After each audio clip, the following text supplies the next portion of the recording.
যার যে অধিকার, সে অধিকার থেকে যদি সে বঞ্চিত হয়, অধিকার না পায়, এটাই তো জুলুম। এবং জুলুম বিভিন্নভাবে হয়। একটা জহেরি জুলুম, স্থূল জুলুম, আর একটা হলো সূক্ষ্ম জুলুম। কোন জাহেলিয়তের যুগে নারীরা এত মজলুম হয় নাই যত মজলুম এই নব্য জাহেলিয়তের যুগে হয়েছে। সব জুলুমের এলাজের জন্যই ইনসাফ ফাউন্ডেশন, ইনশাআল্লাহ। অধিকার কিন্তু সবার আছে। আল্লাহর মাখলুক, মানুষের মধ্যে যত শ্রেণী, যত স্তর, সবার হক দিয়েছে আল্লাহ তাআলা। নবী করিম সাল্লাল্লাহু আলাইহি ওয়াসাল্লামের শিক্ষা হলো আতি কুল্লাযী হাক্কিন হাক্কাহু, প্রত্যেক হকওয়ালাকে তার হক দাও, দেওয়ার ব্যবস্থা করো, চিন্তা করো, ফিকির করো, মেহনত করো। উম্মুল মুমিনিন আয়েশা রাদিয়াল্লাহু তাআলা বলে গেছেন, মুসালাহাত, এক মনকে আরেক মনের মুখী করে দেওয়া, মিলিয়ে দেওয়া, এটা অনেক বড় ইবাদত, কিন্তু এটার ব্যাপারে আমাদের মধ্যে অবহেলা পাওয়া যায়। আয়েশা রাদিয়াল্লাহু তাআলা বলে গেছেন। আসসালামু আলাইকুম ওয়া রাহমাতুল্লাহ। আলহামদুলিল্লাহ ওয়া সালামুন আলা ইবাদিহিল্লাযীনা ইসতাফা, আম্মা বা'দ। আল্লাহ রাব্বুল আলামিনের মেহেরবানি, আল্লাহ তাআলা এই গুরুত্বপূর্ণ দ্বীনি বিষয়ে এবং অনেক বড় দায়িত্ব এর বিষয়ে সচেতন হওয়ার জন্য, সচেতন করার জন্য আমরা এই মজলিসে একত্র হতে পেরেছি। আলহামদুলিল্লাহ, আল্লাহ রাব্বুল আলামিনের শুকরের পর এই মজলিসের আয়োজকদের শুকর আদায় করছি। বিশেষভাবে শুকর আদায় করছি হযরত মাওলানা আবুল বাশার সাহেব দামাত বারাকাতুহুমের। হুজুর সংক্ষিপ্ত এই প্রবন্ধে অনেক গুরুত্বপূর্ণ হেদায়াত এবং নির্দেশনা দিয়েছেন। এটা যদি আরও বড় কিতাবও হতো তো তোর জুজিয়াত, খুঁটিনাটি সব তো আর আসতো না, কিন্তু উসুলি কথা, বুনিয়াদি যেসব বিষয়, ওগুলো এসেছে, খুব সুন্দরভাবে এসেছে এবং অনেক গভীর চিন্তার খোরাক দিয়েছে আমাদেরকে প্রবন্ধের বিষয়গুলো, তথ্যগুলো। আল্লাহ রাব্বুল আলামিন এই মেহনতকে ভরপুর কবুল করেন, আফিয়ত সালামতের সাথে, সেহাত কুওয়াতের সাথে হযরতের হায়াত দারাজ করেন, হায়াতে তৈয়বা তবিলা নসিব করেন। বিশেষ করে প্রথম যে কথাটা হযরত বললেন, নারীদের বিশেষ অধিকার, ওয়াকারনা ফি বুয়ুতিকুন্না, এটাকে অনেক তালিব ইলম ভাইরা, অনেকে বা যারা অনুবাদ পড়েন কোরআন কারীমের, মনে করেন এটা শরীয়তের একটা বিধান, আল্লাহ একটা বিধান দিয়েছেন, ওয়াকারনা ফি বুয়ুতিকুন্না। হুজুর বলেছেন এটা অধিকার, এটা হলো তাফাক্কুহ ফিদ্দীন, এটা হলো হিকমা। আল্লাহ তাআলা এই আহলে ইলমদের ছায়া আমাদের উপর দীর্ঘ করে। এক ভাই কথা, ওনার চিন্তাটা এবং নিয়তটা খুব সুন্দর, কিন্তু উপস্থাপনটা মনে হয় উনি বলেছেন এটা ধর্মীয় আয়োজন না, এটা 100 ভাগের 100 ভাগ ইসলামী আয়োজন, ইসলামী সংগঠন, ইসলামী সংস্থা। 100 ভাগের 100 ভাগ ইসলামী হওয়ার কারণেই এতে যত অমুসলিম আছে তারা তাদের হক যথাযথ বুঝে পাবে। এই চিন্তা কখনো ঠিক নয় যে অমুসলিমদেরকে আশ্বস্ত করার জন্য আমরা কোনো বিষয়কে উপস্থাপন করব এই শিরোনামে যে এটা ধর্মীয় কিছু না। না, এটা অন্যান্য ধর্ম, বিকৃত ধর্ম, গোড়া নাই যেসব ধর্মের, সেই সব ধর্মের ব্যাপারে এটা বলা যায়, চিন্তা করা যেতে পারে। কিন্তু ইসলাম যেটা যেভাবে আল্লাহ নাজিল করেছেন সেভাবে এখনো আছে, কিয়ামত পর্যন্ত থাকবে। এবং এটা শুধু বিধানের ধর্ম না, আমলের ধর্ম হুজুর বলেছেন। হ্যাঁ, প্রত্যেক মুসলিম বিধানগুলো যথাযথ পালন করেন, এটা তো তার ব্যক্তির দোষ। ইসলামের কালিমা পাঠকারীর দোষ। কিন্তু কম হোক বেশি হোক, কিয়ামত পর্যন্ত ইসলামের সব বিধানকে যথাযথ উপস্থাপন করানোওয়ালা, ইলমের দিক থেকে, আমলের দিক থেকে, চিন্তার দিক থেকে এবং এটার বাস্তবায়ন করানোওয়ালা কিয়ামত পর্যন্ত থাকবে ইনশাআল্লাহ।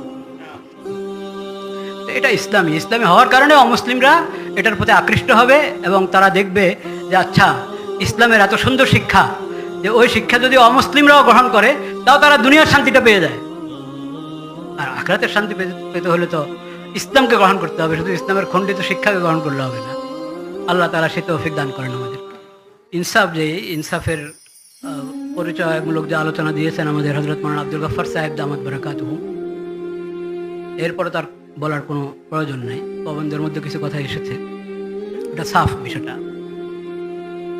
এটা হলো নারীদের প্রতি যে নির্যাতন হয়ে থাকে বিভিন্নভাবে, সেটা প্রতিরোধের জন্য এবং নারীরা তাদের অধিকার যথাযথ পায় সেই ব্যাপারে সমাজে সচেতনতা সৃষ্টি করা, শুধু সচেতনতা না, সমাজে এই ব্যাপারে বাস্তব পদক্ষেপ, বাস্তব উদ্যোগটা প্রতিষ্ঠিত হয়ে যায়, সেজন্য এই সংস্থা। কিন্তু নির্যাতন শুধু নারীরা হয় তা না, এটা আরেকটা প্রসঙ্গ।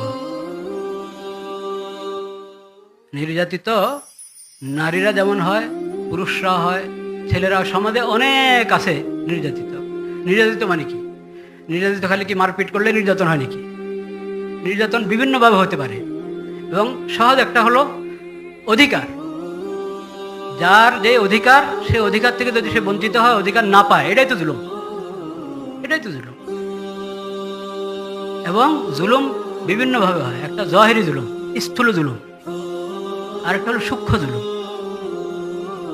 যে ওই যে যারা শিক্ষিত ভাই উনি বলে গেছেন, হুজুররা বললে তো মনে করেন হুজুরদের কথা, সোহাগ ভাই বলে গেছেন যে ইসলামের ইতিহাসে, এই কথা থেকে হুজুরও বলেছেন, কিন্তু ওনার জবানে এটা বেশি ভালো লেগেছে। মানব ইতিহাসে কোনো জাহিলিয়তের যুগ, জাহিলিয়ত মানে কি? জাহিলিয়ত অর্থ হলো এলমে ওহির আলো থেকে বঞ্চিত যে সমাজ, যে গোষ্ঠী, যারা, যে বা যারা, তারাই জাহিলিয়ত না, তারাই জাহিলিয়ত। এলমে ওহি থেকে বঞ্চিত, সেটাই জাহিলিয়ত।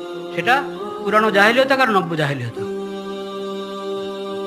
কোন জাহিলিয়তের যুগে নারীরা এত মজলুম হয় নাই যত মজলুম এই নব্য জাহিলিয়তের যুগে হয়েছে। এটা একটা বাস্তবতা। কিন্তু এই জুলুম হলো সূক্ষ্ম জুলুম।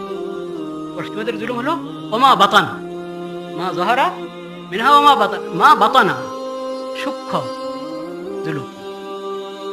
আর এখানে আমাদেরকে যেটা বেশি ব্যথিত করেছে, যেটার জন্য আমরা শুরু স্থূল জুলুম। যৌন জুলুমের থেকেই নাজাত দেওয়া জরুরি মেয়েদেরকে, নারীদেরকে।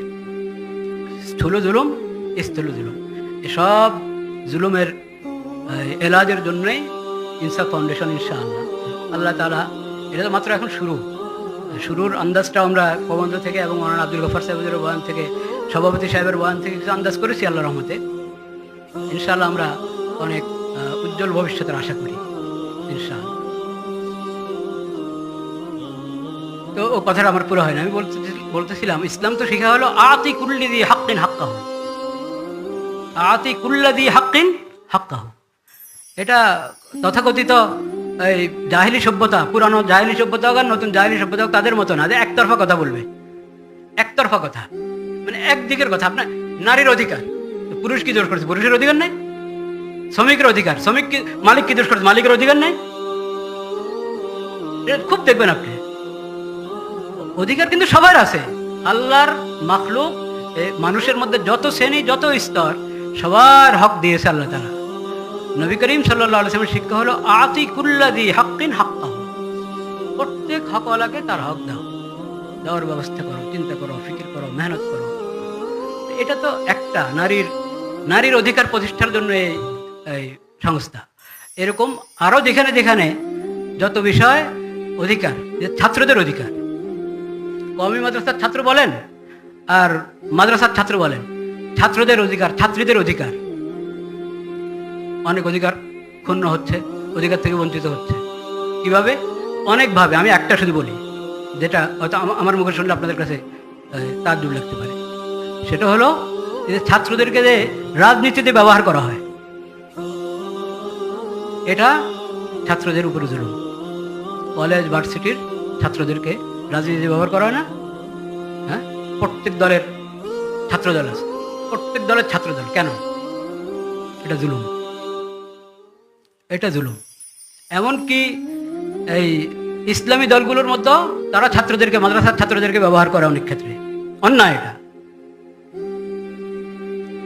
ঠিক যত রাজনৈতিক দল আছে, জেনারেলগুলো, তারা ছাত্রদেরকে, কলেজ ভার্সিটির স্কুলের ছাত্রদেরকে যে ব্যবহার করছে, এটা তাদের উপরে জুলুম। ছাত্রদের, সব লাইনের ছাত্র, ইলমে দ্বীন আর জাগতিক জ্ঞান বিজ্ঞানের ছাত্র, সবাই ছাত্র।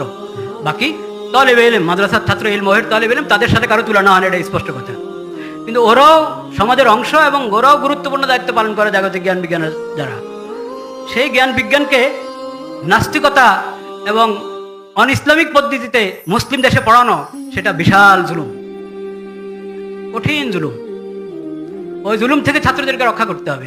আমি ছোট্ট জুলুমটা বললাম যে ওদেরকে দলীয় রাজনীতিতে জড়িয়ে দেওয়া, এই রাস্তা বন্ধ করা জরুরি। এরকম অনেক জায়গায় হক লঙ্ঘিত হচ্ছে, প্রত্যেক হক প্রতিষ্ঠার জন্যই এরকম সংস্থা দরকার।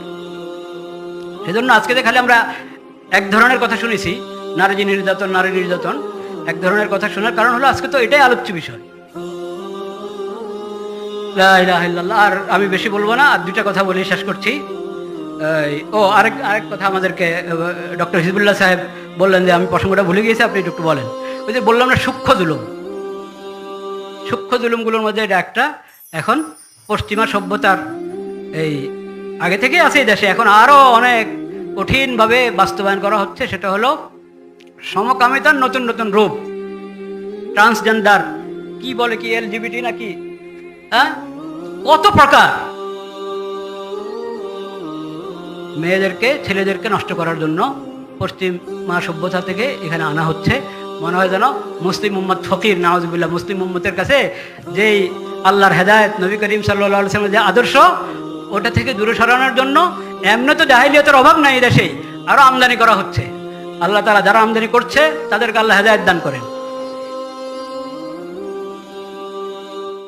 সময়ের চান্দা দিতে হবে, সময়ের চান্দা, যেটা এই দুই মুরব্বী বলে গিয়েছেন, বিশেষ করে ডক্টর লুৎফুল কবির সাহেব বলেছেন, সময়ের চান্দা দিতে হবে সবাইকে। যে পরিবারের লোকজনকে আশ্বস্ত করার জন্য, বোঝার জন্য, সুন্দর ভাবে মিলিয়ে দেওয়ার জন্য যেমন লোক দরকার, কোথাও দরকার হবে একজন আলেমের, কোথাও দরকার হবে একজন বুজুর্গের, কোথাও দরকার হবে ওনার মতো প্রফেসরের। যেখানে যার দরকার সেখানে এই সময় পেশ করার জন্য একটা তালিকা থাকতে হবে।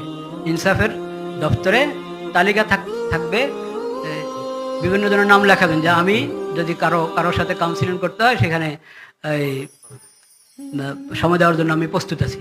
এভাবে আবার সেটার জন্য নিজেকেও প্রস্তুতি গ্রহণ করতে হবে। আমি যে সময় দিব ওই সময়টা কিভাবে কাজে লাগাবো, আমি কিভাবে পেশ করব দিনের দাওয়াতটা, মুসালাহাতের দাওয়াতটা।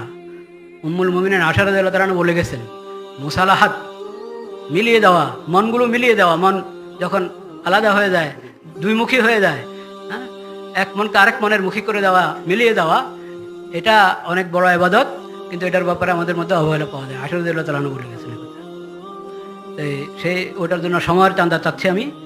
আর একটা হলো এই প্রবন্ধে একটা হাদিস ছিল, আমার মনে হয় ওটা সনদে একটু দুর্বলতা, সনদের সব দুর্বলতার কারণে বর্ণনা জয়ীফ হয় না। সনদের কোনো দুর্বলতার কারণে ওখানে উলুমুল হাদিসের হুজুররা আছেন, জামিয়াতুল উলুম, ওনারাকে হয়তো হজম করে দিয়েছেন কিনা রেওয়ায়াতটা।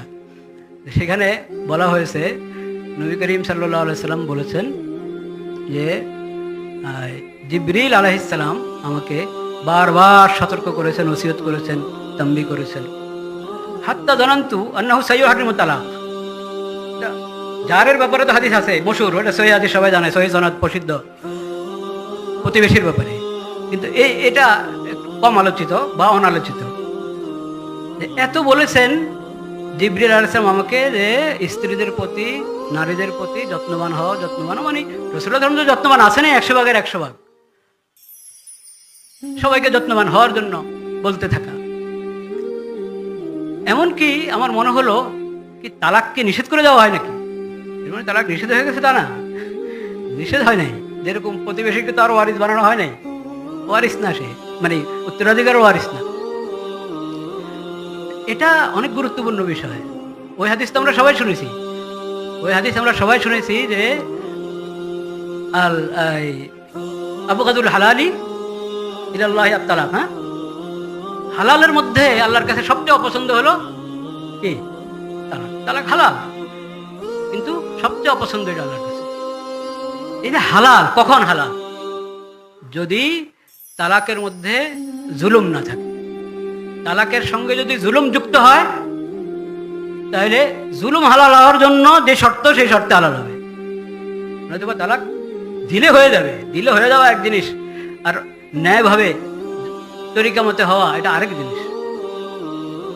সেজন্য ইনসাফের মধ্যে যে তালাকের বিষয়টাকে গুরুত্বের সাথে নেওয়া হয়েছে, যে আগে থেকে উনি বলেছেন যে কোর্স করতে হয়। ডক্টর সাহেব, হিজবুল্লাহ সাহেব আমাকে কদিন আগে লাহোরের, আমরা ওই দিন উত্তরা যে মজলিস হচ্ছিল, লাহোরের একজন মেহমান ছিলেন, উনি আমাকে বললেন যে ওখানে ওইরকম ফিকির চলছে। তারা এই বিয়ের যখনই সংবাদ পায় কিছু মানুষের বিয়ে ঠিক হয়েছে, তো তারা মহিলাদেরকে আলাদা, ওই ছেলেদেরকে আলাদা বিভিন্ন কোর্সের ব্যবস্থা করেন। ওইভাবে অগ্রিম প্রত্যেকের হকের ব্যাপারে সতর্ক করার বিষয়টা দরকার। আল্লাহ রাব্বুল আলামিন আমাদেরকে ভরপুর তৌফিক নসিব করেন। ইনসাফ এই সংস্থাকে আল্লাহ তাআলা কিয়ামত পর্যন্তের জন্য প্রতিষ্ঠিত রাখেন এবং মুফিদ থেকে মুফিদ, নাফে থেকে নাফে বানান। এবং সমাজে আরও যা দরকার এই ধরনের যত ক্ষেত্রে ইনসাফ প্রতিষ্ঠার দরকার, অভাব আছে ইনসাফের, সেসব কাজের জন্য সবাইকে আল্লাহ তৌফিক দান করেন। মানুষ হওয়া দরকার আছে, কিন্তু এখন এই যে দেখেন এই চেহারাগুলো, অন্য আরেকটা দিনের কাজের মধ্যে গেলে আপনি এই চেহারাগুলোই দেখবেন। এর মানে আমাদের রিজালের সংকট, কাজের মানুষের সংকট, কাজের মানুষের সংখ্যা বাড়তে হবে। নতুন প্রজন্ম নিজেদেরকে প্রস্তুত করতে হবে, আমরা সবাই লোক তৈরি করতে হবে, নিজেরা নিজেদেরকে তৈরি করতে হবে। আল্লাহ সেই তৌফিক দান করেন। ওয়া আখিরু দাওয়ানা আলহামদুলিল্লাহ।